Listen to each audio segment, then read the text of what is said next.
ya que sobre todo en la región de Ucayali abunda, ¿no?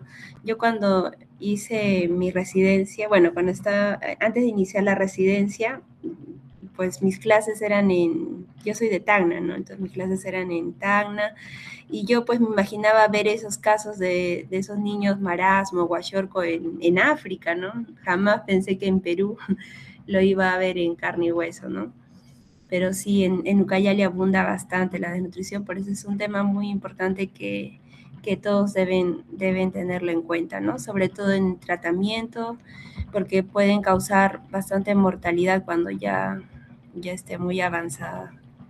Bueno, sin más preámbulos, voy a empezar haciendo una pregunta. Primero, si alguien podría participar tenemos que primero tener claro, ¿no?, los conceptos, entonces, de lo que estamos hablando, ¿no? ¿Cómo es el término? ¿Es malnutrición, desnutrición, es sinónimo o es lo mismo o se diferencian en algo? Si hay alguien en el chat que pueda participar, ¿no? O me diga qué entiende por malnutrición o desnutrición.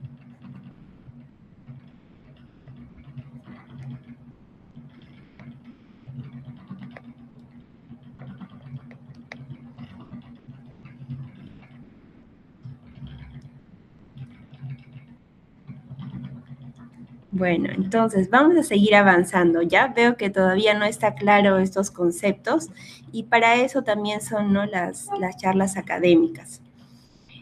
Primero, hablar de malnutrición, ¿no?, o desnutrición, aunque son conceptos que son muy parecidos, sí tienen algunas pequeñas diferencias, ¿no? Y vamos a hablar de ellas. Cuando hablamos de malnutrición, vamos a estar hablando de las deficiencias, excesos, ¿no?, o desequilibrios entre la ingesta de energía o nutrientes de una persona. Es decir, si yo necesito cierta cantidad de nutrientes y estoy ingiriendo menos, entonces vamos a tener una deficiencia de estos, ¿no? Pero si yo ingiero más, voy a tener un exceso de estos, ¿no? Y vamos a tener diferentes tipos de clasificación de la malnutrición. Dentro de estas está la desnutrición, ¿no? Si tenemos una deficiencia, entonces vamos a estar hablando de desnutrición.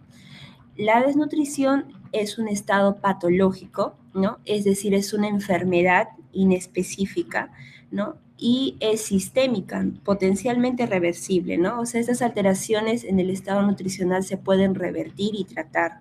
Está ocasionado por un aporte insuficiente de nutrientes, o sea, hay una alteración en la utilización por las células del organismo, ¿no? A lo mejor hay un niño enfermo que incrementa su necesidad para utilizar estos nutrientes y si no estamos dándole un aporte adecuado, entonces vamos a tener una desnutrición. La desnutrición como tal se puede clasificar en desnutrición aguda, en el que van a ser niños que tengan una longitud para la talla adecuada y un peso insuficiente, ¿no?, un peso bajo generalmente. Y la crónica, en la que el peso puede estar adecuado, pero la longitud talla, ¿no?, va a estar afectada, o sea, talla baja. Luego, cuando hay un consumo de nutrientes un poco más avanzado o más exhaustivo, pues puede que se empiecen a afectar también otras áreas de nuestro desarrollo, ¿no? En este caso, la talla, y vamos a tener la talla baja, ¿no? Aunque en ocasiones el peso también puede estar adecuado. Pero si ya vemos que la talla está baja, ¿no?, ya estamos hablando que hay una deficiencia de micronutrientes, ¿no?, que está afectando el crecimiento del niño. Las otras causas otras clasificaciones del tipo de malnutrición serían la deficiencia de micronutrientes, que es cuando no tenemos un aporte adecuado, ya sea de zinc o sea de otra vitamina, ¿no?, que nos van a ayudar a tener un buen estado de nutrición o el crecimiento adecuado, ¿no? Y otro es el sobrepeso y obesidad, cuando tenemos un exceso ya de nutrientes, ¿no? Entonces hay que saber estos diferentes estados patológicos de la malnutrición, ¿no?, porque se pueden presentar en el mismo momento, ¿no?, ya sea un niño que tenga una desnutrición y a la vez que curse con deficiencia de nutrientes, o un niño que está con sobrepeso y obesidad, no va a significar que va a estar con un aporte adecuado de nutrientes, ¿no? También puede tener una deficiencia.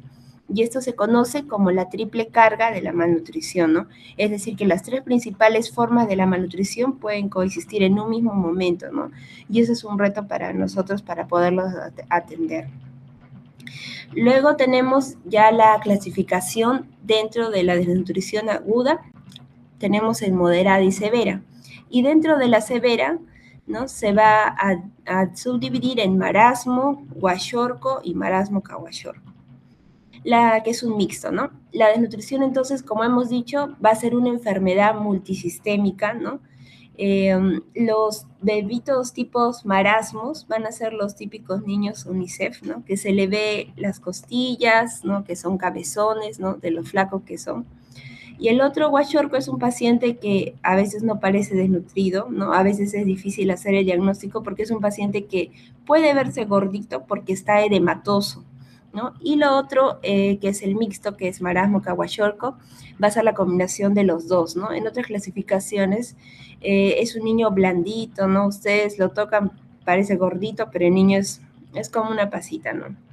Y cuando me refiero a que la desnutrición es una enfermedad multisistémica es porque va a afectar todo el cuerpo.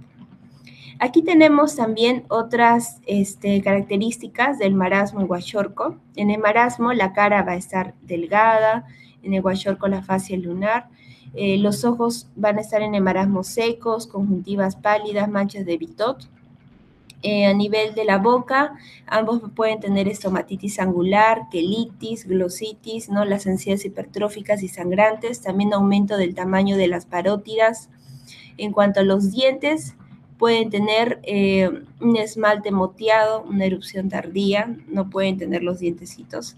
A nivel del cabello, en marasmo va a haber atrofia del cabello y en el guachorco puede ser un cabello despigmentado, ¿no? Por eso es que siempre nos vienen los niños medios rubios, ¿no? Con cabello cafecito, ¿no? Fino, seco, opaco, puede tener alopecia, el cabello puede estar quebradizo, puede tener bandas de color, ¿no? Con lo que conocemos signo de la bandera.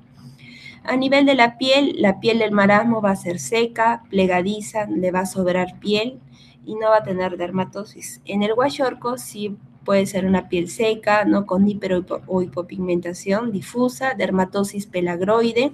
Las lesiones van a ser intertriginosas y puede haber dermatosis escrotal y vulvar. Uñas, coiloniquia, las placas de uñas finas y blandas pueden tener fisuras o líneas. La pérdida de peso en el marasmo va a estar marcada y en el guachorco el peso no es confiable porque hay edema. Por eso en las primeras fases el guachorco, en vez de aumentar el peso, va a bajar porque es un peso húmedo, ¿no? El que tiene por la presencia de líquido. Pero a medida pues que va a estar recuperándose, va a perder el peso para llegar al peso seco, ¿no? Que es lo que queremos. A nivel del sistema muscular, en el marasmo va a haber una hipotrofia o atrofia muscular generalizada, no van a tener casi músculo. Igual en el guachorco va a haber una hipotrofia muscular. En el edema, el marasmo no va a tener edema, pero en el guachorco sí hay edema. En panículo adiposo, en el marasmo va a estar ausente y en el guachorco puede estar presente, pero escaso. En el abdomen los ruidos intestinales van a estar disminuidos en marasmo y en el guachorco puede haber hepatomegalia o esteatosis, ¿no? Un hígado graso no alcohólico. A nivel neurológico, el marasmo va a ser un niño irritable, va a llorar mucho, ¿no? En el guachorco va a haber adinamia, apatía, irritabilidad, ¿no? Indiferencia por el miedo, tristeza, ¿no? Y va a haber un retraso global del desarrollo, pérdida de los reflejos patelares, talares, compromiso de memoria. A nivel hematológico pueden haber petequias, palidez y sangrados.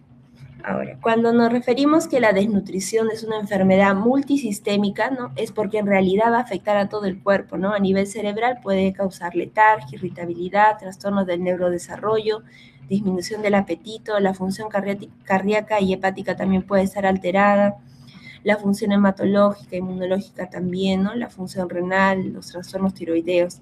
Por eso es que llega a veces a emergencia un paciente desnutrido, ¿no? Y se le pide una batería de exámenes, ¿no? Hemograma, PCR, electrolitos, albúmina, función tiroidea, ¿no? Transaminasas.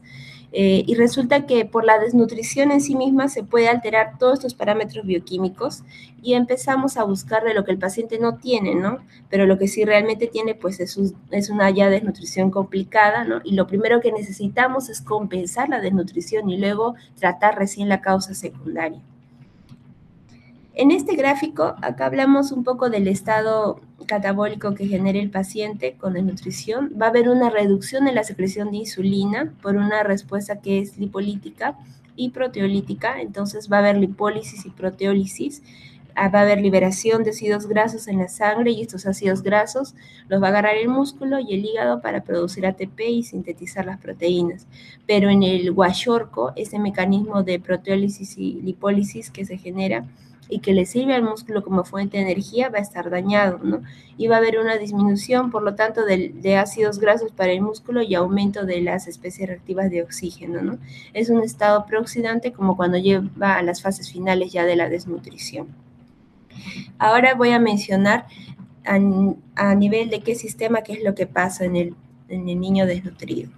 A nivel hepático, en el marasmo, no va a haber esteatosis hepática, pero las pruebas de función hepática pueden estar también dentro de los límites normales. En el guayorco sí hay esteatosis hepática, ¿no? El hígado graso no alcohólico, disminución de las proteínas plasmáticas, hepatomegalia asociada al depósito progresivo de lípidos, también disminución en la síntesis de albúmina, betaglobulinas y transferrina, estrés oxidativo por defecto en sistemas antioxidantes y mayor riesgo de hipoglicemia asociada a procesos infecciosos, ¿no? La hipoglicemia en los desnutridos es una de las complicaciones que uno ve cuando el paciente ya tiene una desnutrición complicada, ¿no? Lo más probable es que esa complicación esté dada ya por un proceso infeccioso. A nivel pancreático, en el marasmo va a haber disminución de la secreción de la amilasa y lipasa, en el guayorco, disminución del tamaño del páncreas y fibrosis.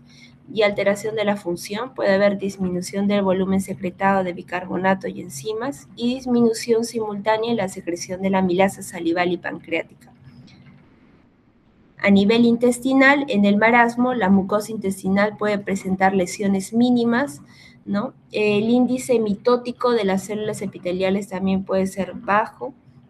Va a haber baja producción de ácido clorhídrico, la motilidad intestinal va a estar disminuida, la disminución de la absorción de nutrientes cuando se administran grandes cantidades de comida también, y va a haber disminución de la superficie funcional del intestino. En el guayorco va a haber un daño severo de la mucosa intestinal, síndrome de mala absorción, ¿no? Esto debemos tener cuidado con la alimentación del paciente, porque su absorción es mala, ¿no?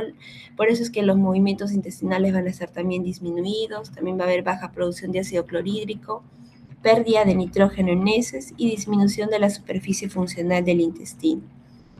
A nivel endocrino, en el marasmo, el nivel de insulina va a estar disminuido, puede haber proteólisis muscular y desgaste de la reserva muscular y grasa. Se preserva la proteína visceral y la albúmina sérica es normal o casi normal. La tasa metabólica va a estar disminuida y se restringe el gasto energético por actividad.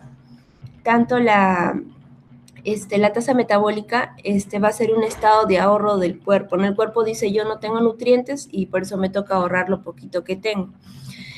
Tanto la generación como la pérdida del calor va a estar alterada, ¿no? Va a haber distermias en el marasmo.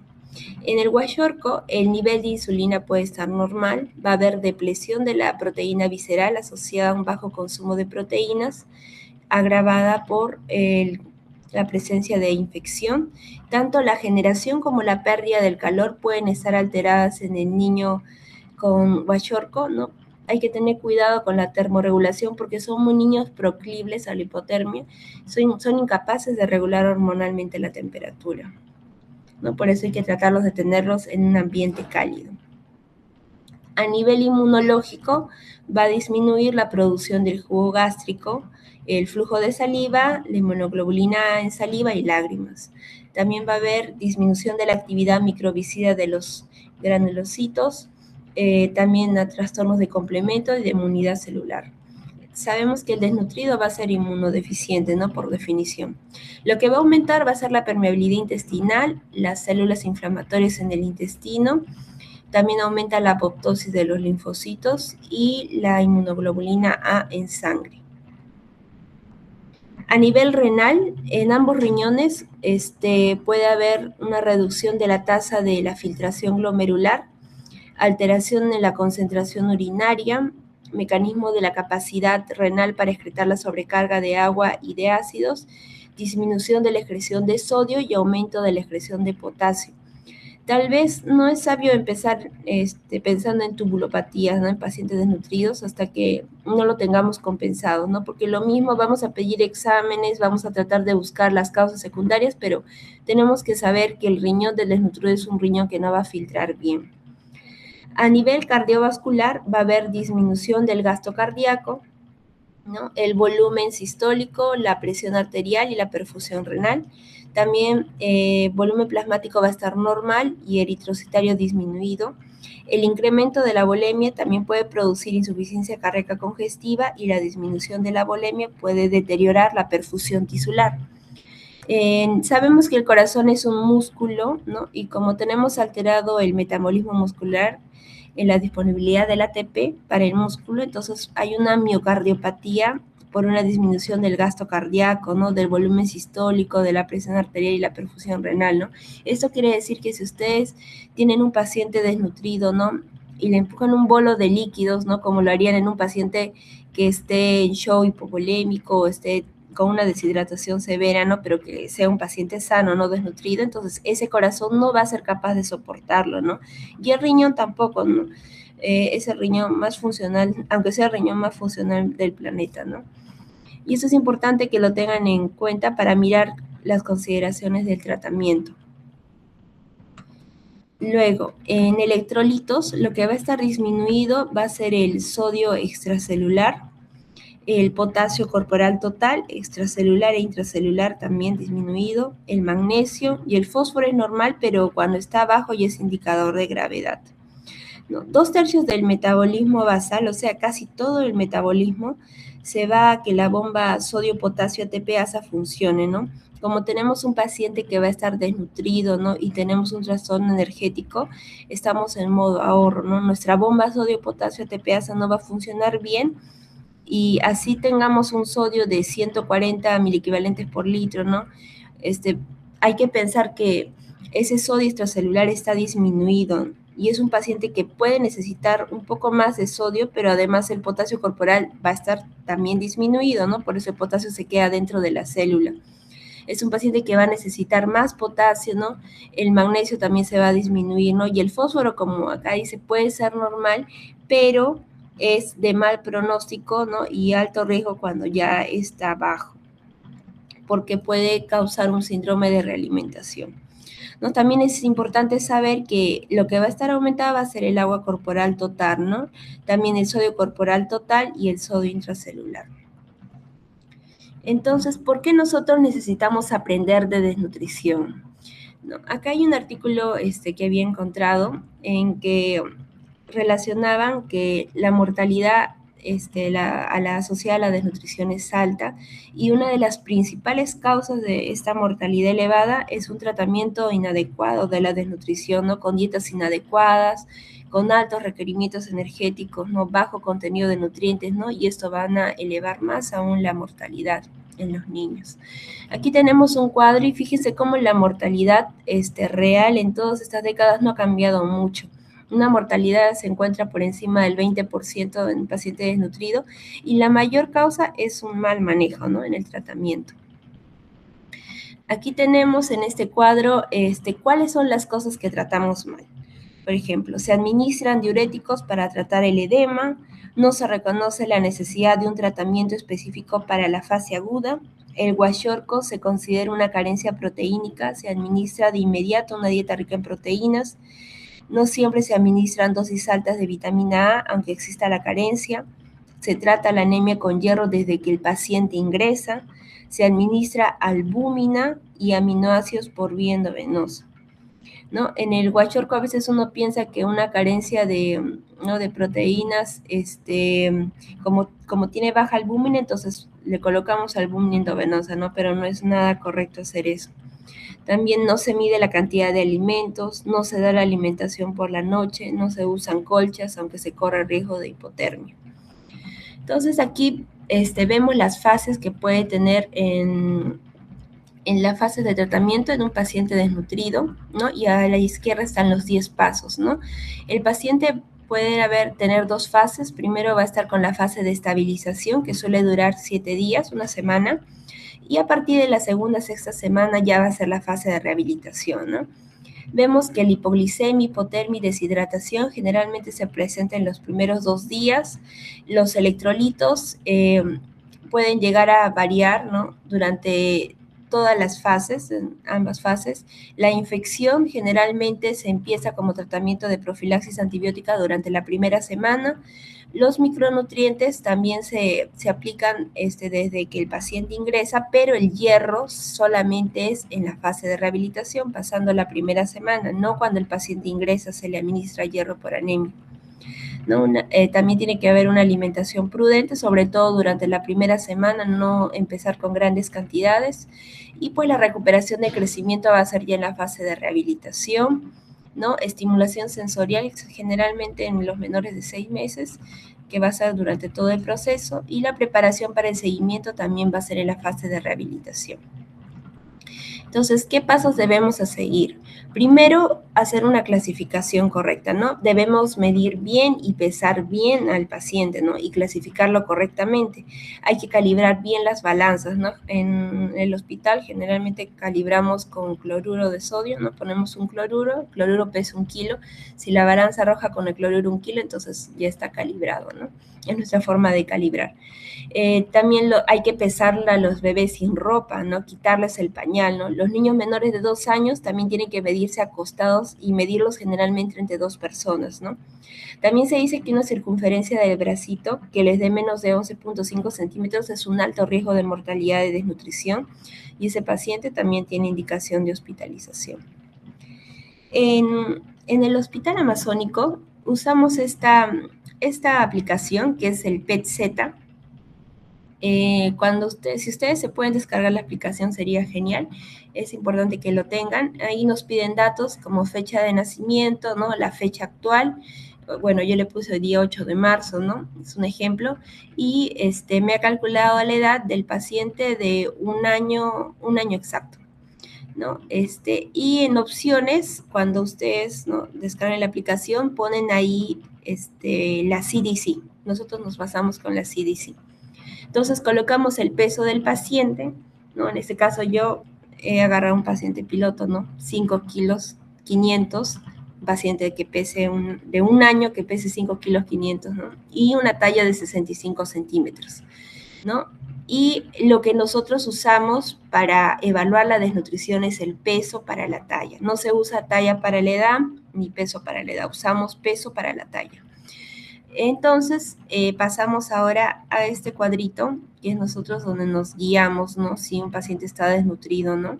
Si es menor de 2 años, usamos el peso para la talla, pero si ya es mayor de 2 años, usamos el índice de masa corporal. Entonces, en este casito, me salió el peso para la talla en menos 3.9 Z, ¿no? Entonces, si vamos a la tabla, menos 3 sería menor a menos 3, una desnutrición severa, ¿no? Porque, o sea, es un paciente de 1 año, menor de 2 años, entonces uso peso para la talla, el paciente se encontraría ya en una desnutrición severa. La aguda y crónica solamente se diferencian por la talla. Si la talla está dentro del percentil menos 1 a más 1 Z, en este caso la talla está en menos 4 Z, ¿no? Entonces, la talla se encontraría menor a menos 1, entonces sería una desnutrición crónica severa, ¿no? Porque si la talla estuviera dentro del valor normal, ya sería una aguda. Pero en este caso el diagnóstico sería desnutrición crónica severa, ¿no? Porque el peso para la talla también arrojó menor a 3.9, perdón, Z. Entonces, usamos esta tablita, ¿no?, con las puntuaciones Z nosotros para clasificar la desnutrición aguda. Y nos sirve bastante, ¿no?, para dar los diagnósticos, no solamente en los pacientes que sospechamos desnutrición clínicamente, ¿no?, sino a todos los pacientes que ingresan les hacemos esta clasificación, ¿no?, un diagnóstico nutricional se puede decir.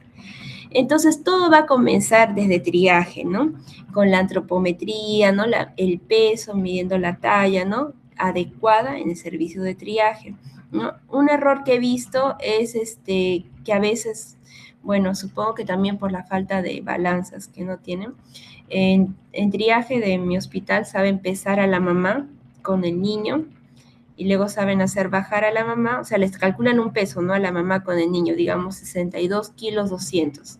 Ya, luego al niño lo dejan, lo pesan con ropa, incluso todo cargado con su manta, todo. Lo bajan al niño y solo pesan a la mamá y le descuentan el peso de la mamá menos el peso total, ¿no? Ya ese es un error grande, ¿no? Generalmente yo a mis pacientes, sobre todo a los bebitos menores de 6 meses, los sé llevar pues a las balanzas de Neo, ¿no? Porque siempre hay que tener un peso exacto, si no todo después va a estar mal. Entonces, todo empieza desde triaje, ¿no? La clasificación inicial por el médico de consulta de urgencias también.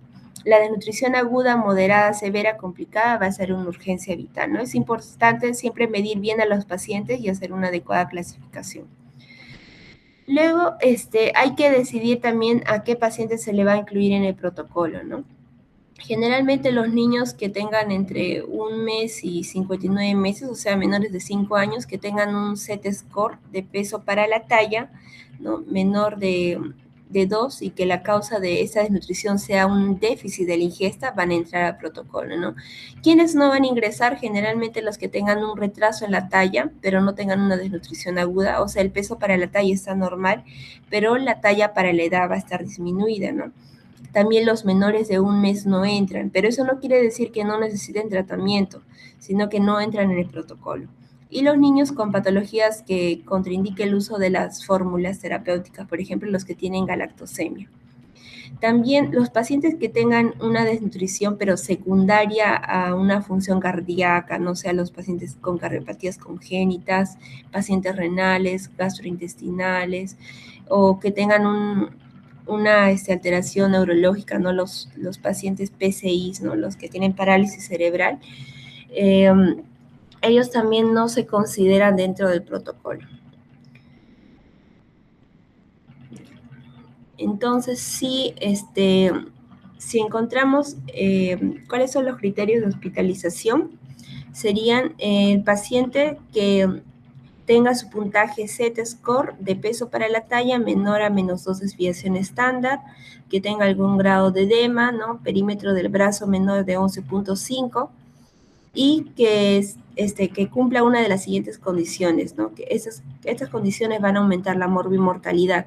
Niño menor de 6 meses de edad, niño mayor de 6 meses de edad, pero que pese menos de 4 kilos, un paciente que esté inconsciente, letárgico, hipoactivo o que convulsiona, obviamente no lo vamos a dejar hospitalizar. Que tenga un edema nutricional severo, diarrea, vómito persistente, no rechazo de la vía oral, con riesgo de deshidratación, aumento de la frecuencia respiratoria para la edad, temperatura axilar menor a 35.5 o mayor a 38, lesiones ulcerativas, ¿no? O sea, la dermatitis pelagroide, y liquenoides en más del 30% de la superficie cutánea, la hemoglobina menos de 4 o hemoglobina menos de 6 con signo de esfuerzo respiratorio o aumento de la frecuencia cardíaca, prueba del apetito negativa, aunque no puede beber o tomar el pecho, o una condición médico-social del niño o la familia que requiere una evaluación e intervención, ¿no? Ejemplo, abandono, discapacidad o enfermedad mental del cuidador. Ahora, si el paciente es pretérmino, se va a manejar por la edad gestacional corregida, ¿no? Y si por edad gestacional corregida es menor a 6 meses, se debe hospitalizar también. Luego vamos a los pasos, ¿no?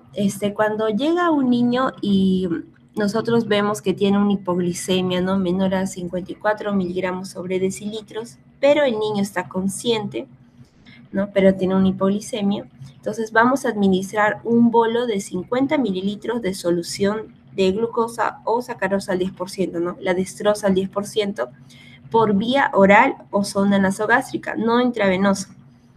Y a los 30 minutos le tomo un nuevo control de glucosita. Si no mejora, le repito otra vez el bolo, pero si mejora ya le administro la fórmula 75, ¿no? Que es una fórmula de estabilización, y le doy al paciente a 3 mililitros por kilo toma cada 30 minutos por 2 horas, vía oral o por sonda nasogástrica.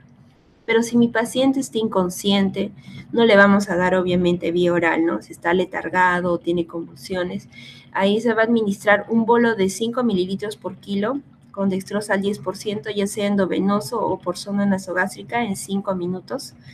Y igual, si le hemos administrado vía endovenosa, le repetimos la glucosita en 15 minutos. Si es por zona nasogástrica, le repetimos la glucosa en 30 minutos. Y si no mejora, se repite otro bolo, pero si mejora, igual se inicia con fórmula 75. Igual 3 mililitros por kilo toma cada 30 minutos por 2 horas por vía oral o zona nasogástrica. Y cada hora le controlamos la glucosita, ¿no? Si persiste ya la hipolisemia y ya empieza a hacer hipotermia, ¿no? O se deteriora ya el nivel de conciencia, entonces hay que buscar otras causas, ¿no? Hay que descartar sepsis, neumonía o el síndrome de realimentación. También estos pacientes pueden presentar hipotermia, ¿no? Una temperatura menor a 35.5 grados centígrados. Entonces recordemos que los desnutridos no van a regular bien la temperatura, entonces tenemos que abrigarlos, ¿no? Arroparlos con una mantita o colocarlos en contacto con la madre y medir su temperatura cada 2 horas. Otra cosa también que fallamos bastante es en la deshidratación, ¿no?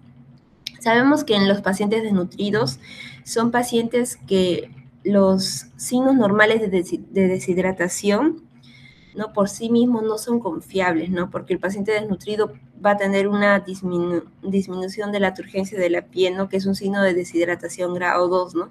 Pero hay que ser clínicos, ¿no? Si los ojos vemos que están hundidos, las mucosas están secas y el paciente está taquicárdico, ¿no? O sea, es ver un todo, ¿no? Si el paciente está deshidratado o no. La sequedad de las mucosas, a veces el llanto sin lágrimas y el pliegue cutáneo no son signos confiables de deshidratación en niños desnutridos. Entonces, si no hay alteración de la conciencia, preferible siempre la vía oral, ¿no? Y administramos en un paciente que está deshidratado 5 mililitros por kilo de Resomal, ¿no? Que es una solución de rehidratación. La administramos cada 30 minutos durante 2 horas por vía oral o sonda nasogástrica, ¿no? Después 5 a 10 mililitros por kilo hora durante las siguientes 4 a 10 horas. La cantidad va a depender de la apetencia del niño, ¿no? Se va a hacer a tolerancia y de las pérdidas en las heces y los vómitos. Generalmente vienen con diarreas también los pacientes desnutridos, entonces cuando están con bastantes deposiciones líquidas, si por cada deposición líquida nosotros reponemos esa cantidad de Resomal, ¿no? Por eso colocamos en las indicaciones reponer volumen a volumen. Si entonces el niño todavía está siendo rehidratado, entonces ya podemos administrar la fórmula 75, ¿no? En lugar del Resomal, ¿no? Si es que lo ha tolerado, ya no está con bastantes vómitos, no está con deposiciones líquidas, ya podemos iniciar ya la fórmula 75, ¿no? En lugar de Resomal, a las 4, 6, 8 y 10 horas, ¿no? Si no hay alteración de la conciencia, como hemos dicho, siempre preferir la vía oral, ¿no? Hablamos también del corazón del desnutrido, hemos hablado también qué pasa en los riñoncitos del desnutrido, ¿no? Pasarle un bolo ya sea de lactato de Ringer o de cloruro de sodio a un desnutrido, es lo mismo que colocarle un bolo a un cardiópata, a un paciente nefrópata, ¿no? Vamos a ver que el cardiópata tiene un flujo pulmonar aumentado, ¿no? Y más la falla renal lo va a descompensar, ¿no? Entonces, luego, en este artículo que he encontrado, más que todo habla de la función cardíaca del desnutrido. Los pacientes desnutridos sí pueden llegar a tener una falla cardíaca por la atrofia miocárdica y porque tienen también disminución del gasto cardíaco y son pacientes que tienen la resistencia vascular periférica aumentada, ¿no? Entonces es otra razón para no pasar en ellos los bolos, ¿no? Si el paciente tiene un bajo volumen cardíaco, una contractibilidad baja y una resistencia baja, entonces lo vamos a encharcar. Ahora, en cuanto a los electrolitos, ¿no? Generalmente, como hemos indicado, estos pacientes vienen con diarreas, los desnutridos. Si el paciente tiene diarrea, ¿qué es lo más probable, no? Es lo más probable porque los desnutridos siempre se presentan con las diarreitas, ¿no? Entonces, nosotros tratamos las diarreas con sulfato de zinc, pero no necesitamos adicionar zinc a un paciente desnutrido porque ya la fórmula 75 va a tener zinc. Entonces, en estos casos, administramos también una cantidad de Resomal aproximadamente igual al volumen de heces, ¿no? O sea, por cada pérdida reponemos con la misma cantidad de Resomal, ¿no? Generalmente administramos 50 a 100 mililitros cada vez, ¿no?, que defeque sus heces acuosas. No tratamos el edema con diuréticos. Los suplementos de potasio los reponemos de 3 a 4 milimol por kilo día y los suplementos de magnesio de 0.4 a 0.6 milimol kilo día. Para la rehidratación también usamos solución con bajo contenido de sodio, ¿no?, que es el Resomal, y preparamos los alimentos sin sal. En cuanto a las infecciones, la anorexia va a ser un signo más sensible de la infección. Los pacientes desnutridos a veces no tienen la capacidad de montar una respuesta inflamatoria como la haría otro paciente que no tiene un trastorno nutricional. Y en esta orden de ideas, las manifestaciones convencionales de la infección pueden no ser confiables en los pacientes desnutridos, porque todo paciente desnutrido severo que está complicado debe iniciarse tratamiento antibiótico, sin importar si estamos seguros que es una bronquiolitis y ya le aislamos el virus sincitial respiratorio, ¿no?, o etcétera, porque no va a ser un niño convencional, ¿no? Su fisiopatología y su condición hace que no puedan generar ellos una respuesta inflamatoria igual que otros niños sanos, ¿no? Y por eso también hay que aislarlos para prevenir la oportunidad de que se infecten, ¿no? Entonces se debe iniciar el tratamiento antibiótico, ¿no?, así sea una condición viral, y aislarlo, ¿no? Ahora, estas son sugerencias, pero en la práctica se inicia con los protocolos, ¿no?, que uno considera, ¿no?, de acuerdo al criterio.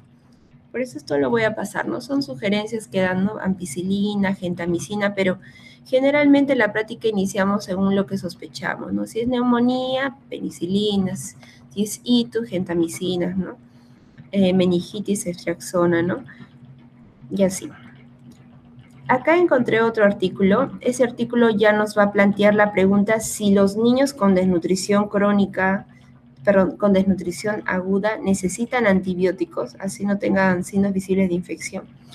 Y realmente sí, ¿no? Porque estos niños tienen infecciones frecuentemente y el hecho de que ya la desnutrición esté complicada, ¿no?, habla de que pronto una infección le generó. Entonces el diagnóstico de la infección en ellos es muy difícil, ¿no?, ya que no siempre van a mostrar las manifestaciones y esos niños tienden al sobrecrecimiento bacteriano a nivel intestinal, también al aumento de la permeabilidad intestinal y tienen más probabilidad de translocaciones bacterianas. Entonces sí deberían recibir los antibióticos. Ahora, esta es una pregunta que siempre hacemos, ¿no? ¿Cuál es el micronutriente que debemos implementar siempre en los desnutridos? Y la respuesta es el ácido fólico. El ácido fólico mayor a 6 meses se puede dar 5 miligramos bioral el primer día, luego 1 miligramo bioral al día, ¿no?, o sea, cada 24 horas. En menores de 6 meses, 2.5 miligramos bioral en dosis única. Luego, ustedes dirán, ¿y la vitamina C, no?, el selenio, magnesio, ¿no? Todo esto ya se suplementa, pero están cubiertos por la fórmula 75, ¿no? Por eso dice que la fórmula 75 cubre el resto de los micronutrientes. La piridoxina se puede dar de 5 a 10 miligramos al día, ¿no?, en casos de tuberculosis en tratamiento con isoniazida. Y el hierro solamente se da en la fase de rehabilitación, nunca en la fase aguda, o sea, pasando generalmente la primera semana, ¿no?, a dosis de 3 miligramos kilo día. Luego, en cuanto a las dermatosis, o sea, la pelagra, ¿no?, que suelen presentar estos desnutridos, se puede aplicar una crema protectora sobre el área afectada. También se recomienda el baño diario con permanganato de potasio o nistatina en crema en las zonas de escoriación y tratar de mantener las zonas afectadas aireadas y secas, ¿no? En nuestro medio también usamos el Bepanthen, es una crema regeneradora que ayuda bastante también a los niños con estas dermatosis. Y aquí tenemos la fórmula terapéutica, ¿no?, la fórmula 75, que, bueno, generalmente yo no la he encontrado así en lata, porque en nuestro hospital quienes se encargan de preparar son el personal de nutrición, ¿no? Nosotros lo indicamos y quienes lo traen ya preparado es el personal de nutrición, ¿no? Pero ¿qué tiene esta fórmula 75? Va a tener 75 kilocalorías, como lo dice su nombre, y 0.9 gramos de proteínas en 100 mililitros, ¿no? En otros países sí viene así preparada, ¿no? Como ven en la foto, que es un polvo, ¿no? Que se mezcla con agua, ¿no? Pero las medidas ya se van adaptando, ¿no? De acuerdo a los días que se está iniciando el tratamiento, ¿no? Es una forma terapéutica para tratar a los pacientes. Las tomas que se dan al inicio son pequeñas pero frecuentes, ¿no? Ahora, ¿cómo nosotros damos? En el primer y segundo día, generalmente la frecuencia es cada 2 horas y el volumen por kilo toma es 11 mililitros, ¿no? Tratando de que al día sea un volumen total de 130 mililitros por kilo día. Al tercer a quinto día ya progresamos a 16 mililitros por kilo toma, con una frecuencia de cada 3 horas, y también termina siendo lo mismo 130 mililitros kilo día. Ya el sexto, séptimo día, ya a 22 mililitros kilo toma, ya lo damos a cada 4 horas, ¿no? Y termina siendo igual a 130 mililitros por kilo día. Durante la primera semana nosotros usamos la fórmula 75. Si vemos que el paciente va con una buena respuesta, aumenta su apetito, va aumentando de peso, entonces nosotros ya a la semana progresamos a la fórmula 100. ¿No? Y la fórmula 100 también va a tener sus 100 kilocalorías y va a tener 2.9 gramos ya de proteínas en 100 mililitros. ¿No? Pero eso va a ser progresivamente según la respuesta del paciente. Ahora, en los pacientes que tienen edema, generalmente se les restringe un poco el volumen kilodía. No es 130, ¿no? En ellos generalmente se les restringe a 100, ¿no? Y si es que no lo toleran, se les baja a 80, ¿no? Eso ya va variando, ¿no? Dependiendo de cómo el paciente también se comporte durante la hospitalización. Luego hay un paso a la fase de transición. Cuando decimos que ya estamos pasando de la fase de estabilización a rehabilitación, cuando ya se están resolviendo los problemas agudos, ¿no? Evaluamos la antropometría, ¿no? El paciente pues va aumentando de peso, ¿no? La alimentación del niño también, o sea, va aumentando su apetito, salud mental de la madre y condiciones familiares, ¿no? Tiene que haber una ganancia de peso por 2 días consecutivos para nosotros decir que ya estamos entrando a la fase de transición. Y menor a 3 meses, generalmente se espera una ganancia de 25 a 30 gramos días, mayores de a 3 meses de 12 a 16 gramos días. Entonces, hemos dicho que cuando ya estamos viendo estos signos, ¿no? Que el paciente está con bastante apetito, que está aumentando de peso, entonces nosotros ya decidimos progresar a la fórmula 100, ¿no? Que también es igual preparado, ¿no? Por el personal de nutrición en nuestro hospital. Tiene 100 kilocalorías y 2.9 gramos de proteínas por cada 100 mililitros, ¿no? Luego, ¿cuál es la complicación más temida de la desnutrición? Va a ser el síndrome de realimentación, ¿no? Los pacientes han tenido una serie de ajustes, ¿no? Para tratar a veces de sobrevivir con la desnutrición, pero si yo agarro a este paciente que realmente tiene una insulina baja, ¿no? Que le doy un montón de comida, voy a hacerle que tenga un pico de insulina, ¿no? Por lo tanto, el pico de insulina va a provocar una caída de glucosa y voy a tener también trastornos hidroelectrolíticos y voy a llevar a manifestaciones de síndrome de realimentación, ¿no? O sea, hiperfosfatemia, hipercalemia, hipoglicemia, hipotermia, ¿no? Y esto puede llegar al paciente a una falla cardíaca renal y a la muerte. Entonces, si mi paciente ya empieza a hacer taquimia, ¿no? Taquicardia, distrés respiratorio, roncus, arritmia, signos de falla cardíaca, hiperglicemia, ¿no? Cambios en el estado de conciencia, entonces yo tengo ya que sospechar en un síndrome de realimentación y tengo que tomar, ¿no? Los laboratorios pertinentes, función renal, sodio, potasio, fósforo, magnesio, calcio, ¿no? Y también reducir a la mitad la dosis de la fórmula 75 que yo le estoy dando, ¿no? De las últimas 24 horas. Entonces, y estabilizar, ¿no? Aumentar la mitad de la fórmula 75 que se redujo en las siguientes 24 horas. Aumentar el volumen restante al completar las 48 horas del descenso. Tener un balance hídrico estricto y monitoreo estricto y reponer también la tiamina.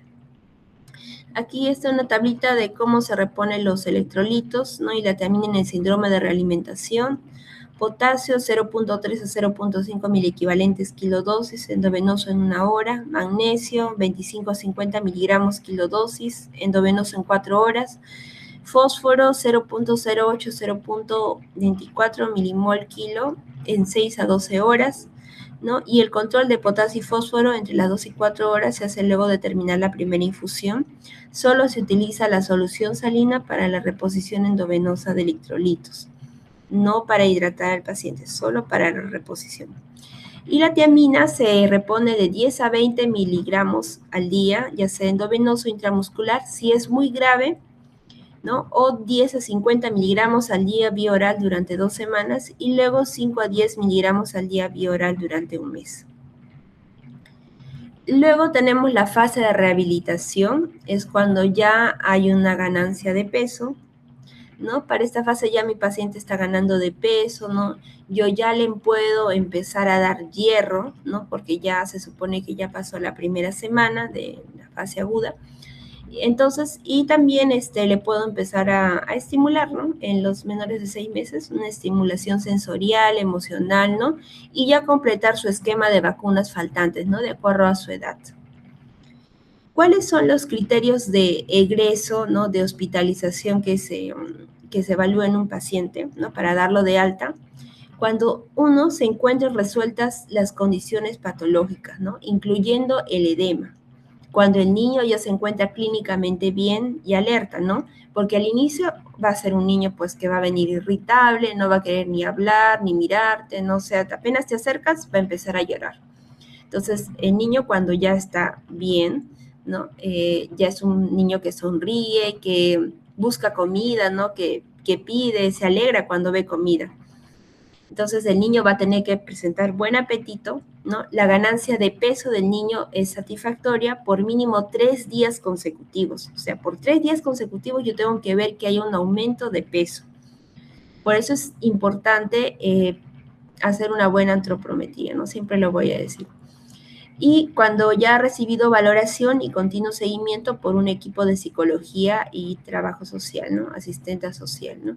Porque generalmente también hay que inculcar a las mamás, ¿no? De cuál es la dieta, ¿no? Es un trabajo en conjunto, ¿no? De médico, del pediatra, del personal de psicología, de la trabajadora social, del personal de nutrición, ¿no? Explicar a la mamá porque no tendría sentido dar de alta al paciente, ¿no?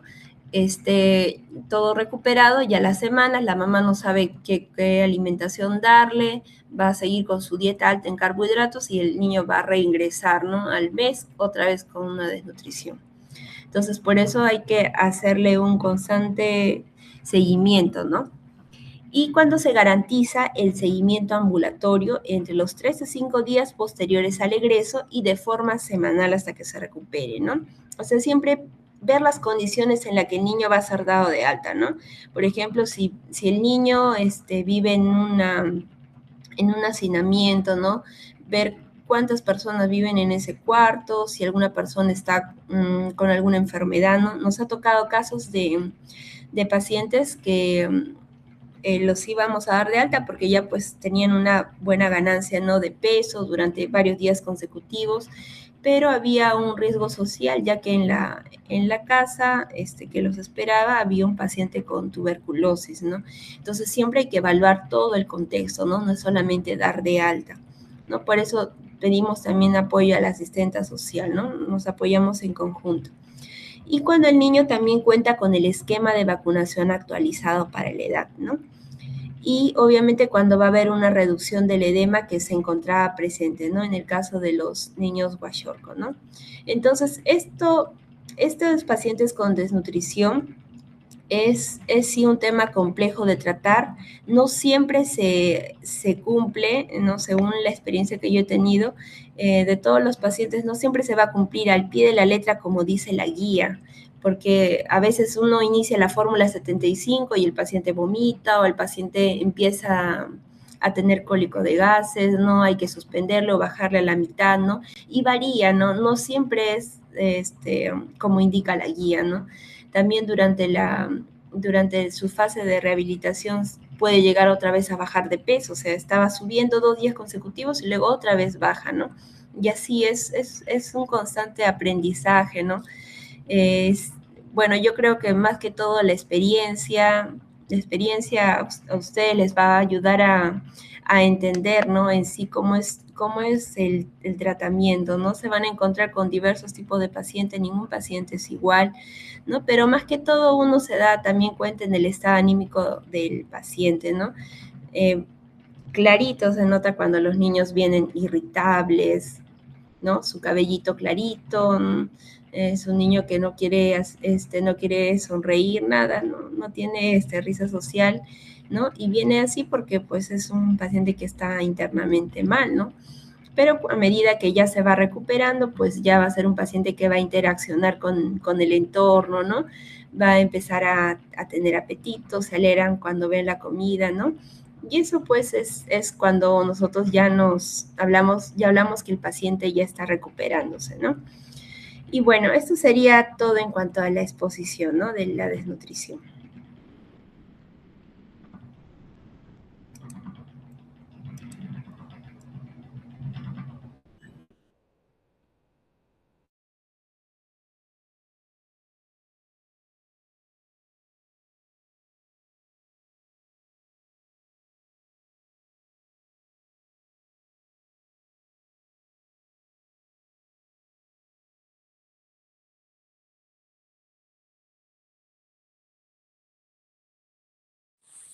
Buenas tardes. Primero felicitarle a la doctora Guanche por un excelente y aporte de exposición hacia el tema de desnutrición. Mi pregunta va especialmente en cuanto a los niños con síndrome de Down. ¿Cómo es la reacción de, de la desnutrición frente a estos niños con síndrome de Down? Muchas gracias. Bueno, en los pacientitos que tengan síndrome de Down, generalmente van a ser pacientes que van a estar asociados con una cardiopatía, ¿no? El 60% de los pacientes con síndrome de Down nacen con una cardiopatía congénita. Estos pacientitos, como he mencionado, no se van a considerar dentro del protocolo de desnutrición, porque generalmente van a presentar un bajo peso. ¿No? Entonces, sí necesitan, ¿no? Tratamiento, llevar por una nutricionista, ¿no? Pero no van a entrar en el protocolo de darles fórmula 75, ¿no? Cuando vengan, porque sí hemos tenido también pacientes Down con peso de 4 kilos y que ya tengan 10 meses, ¿no? Que es obviamente muy bajo para su edad, ¿no? Pero no van a ser tratados con el protocolo de la fórmula 75, ¿no? Incluso no van a presentar los mismos riesgos que un paciente desnutrido, ¿no? Que tienen una alteración sistémica. Pero sí, ¿no? Sí ameritan ser tratados, ¿no? Con una dieta quizá, más que todo con el personal de nutrición.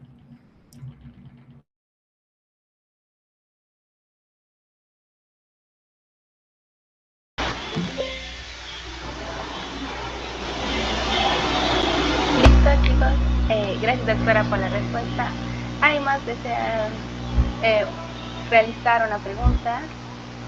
Doctora, por ejemplo, yo tengo una consulta. En el caso de los recién nacidos, más que todo, el factor que determina que en este caso que el bebé tenga desnutrición, más que todo es debido a que el bebé durante el embarazo desarrolla este tipo de desnutrición o es al momento de nacer. Y si se relaciona más que todo con lo que es la lactancia.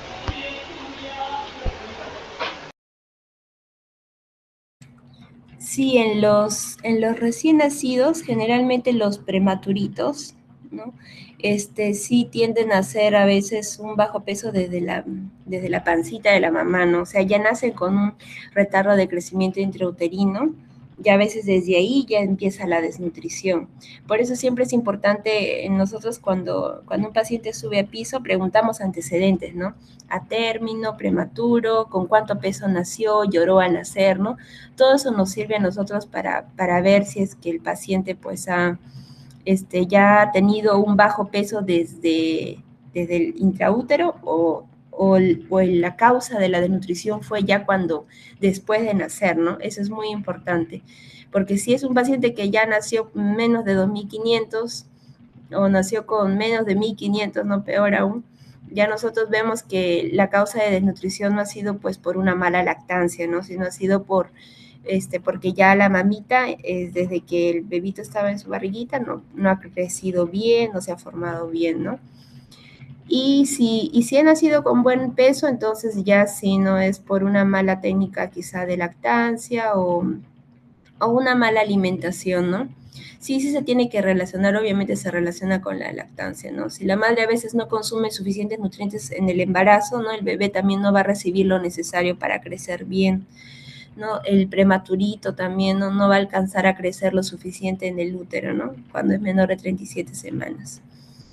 Y también influye si la mamá ha tenido consumo de tabaco o alcohol, ¿no? Durante el embarazo.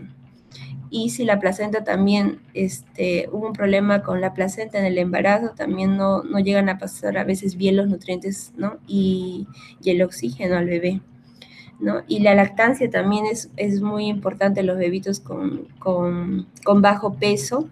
La leche materna va a tener bastantes nutrientes que son fáciles de digerir, y este es el único alimento en los bebitos menores a 6 meses, ¿no? Porque antes no pueden ni siquiera tomar pues agua, ¿no? Solamente se alimentan con fórmula y con leche materna, ¿no? Entonces sí tendría que estar relacionado con la lactancia, ¿no? Pero hay que ver desde cuándo, ¿no? O sea, hay que preguntar por eso los antecedentes.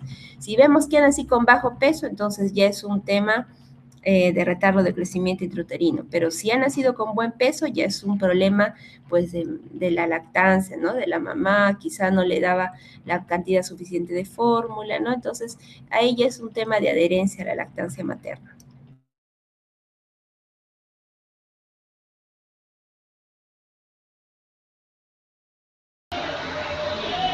Muchas gracias, doctora. ¿Alguno de ustedes, chicos, tiene alguna consulta, alguna otra duda?